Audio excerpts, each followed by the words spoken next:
This is Asfar Asad, and you are watching the SAS Academy's YouTube channel. Chapter number 3, Enzymes. Enzymes are proteins that function as a biological catalyst. They are proteins in nature.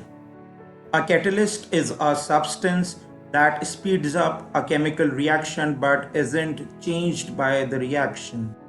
How do enzymes work? Enzymes work the same way as catalysts do.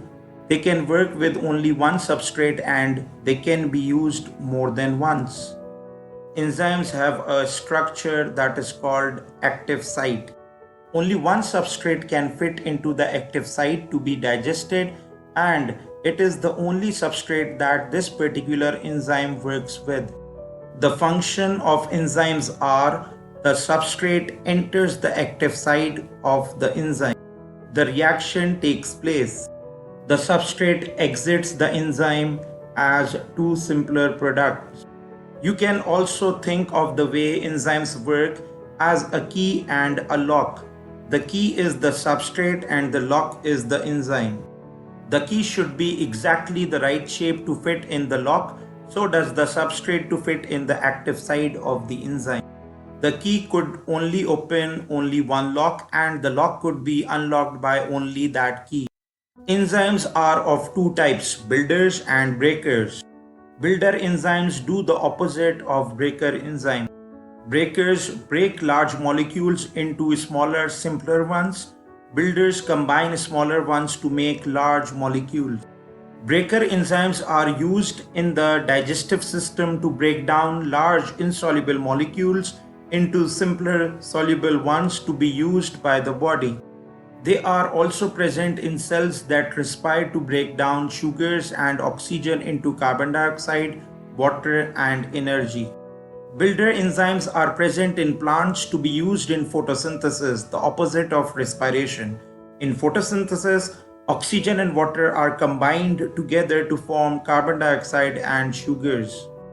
Naming enzymes depends on the substrate they work on. For example, the sucrase enzyme works on sucrose. The maltase enzyme works on maltose.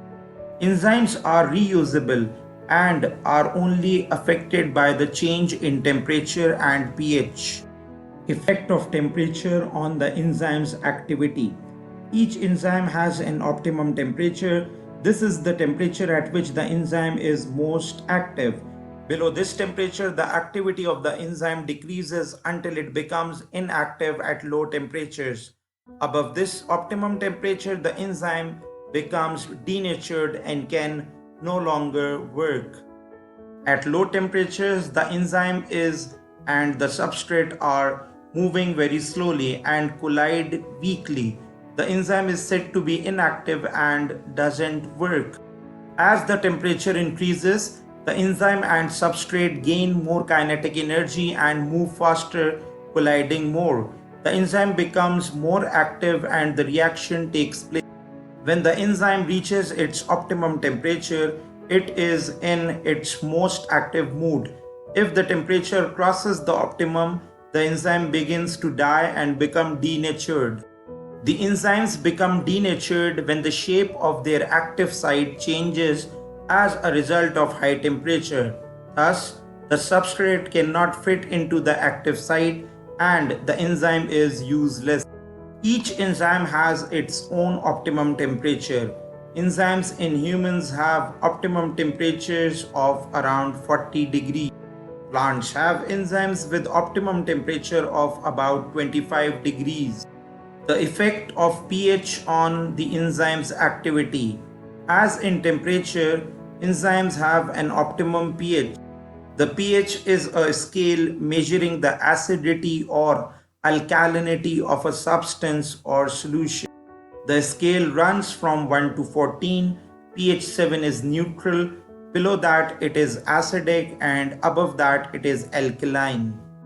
Each enzyme has an optimum pH.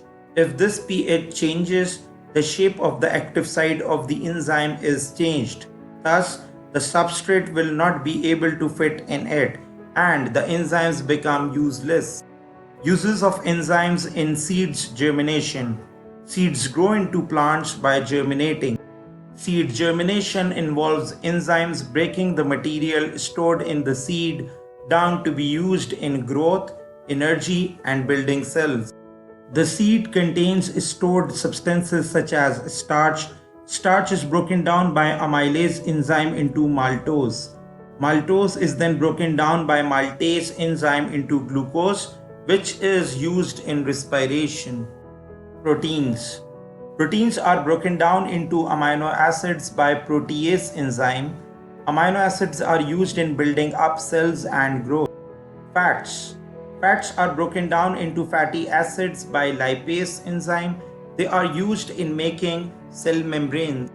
In order for a seed to germinate, some conditions must be present. Water to activate the enzyme. Oxygen to be used for respiration. Warm temperature for providing the best conditions for enzymes to work, and optimum temperature. Uses of enzymes in biological washing powders. Washing powders contain detergents that help in cleaning clothes by dissolving stains in water. Some stains are made of insoluble substance. These cannot be removed by normal washing powders. Instead, a biological washing powder is used. Biological washing powders contain enzymes that break down the insoluble stain into smaller soluble substances, which are then dissolved in the water. For example, if your shirt gets stained by egg yolk or blood, there is an enzyme called protease in the washing powder that will break down the insoluble protein into amino acids, which are dissolved in the water and sucked away. Thus, the shirt becomes clean. The best removal of stains is maintained by providing the optimum temperature for enzymes, pre-soaking to leave time for the enzymes to digest, putting the suitable amount of the powder. Use of enzymes in food industry. Enzymes are often used in the manufacture of different foods. Please like, subscribe, and click the bell icon to get the latest updates and live stream notification. Thank you very much.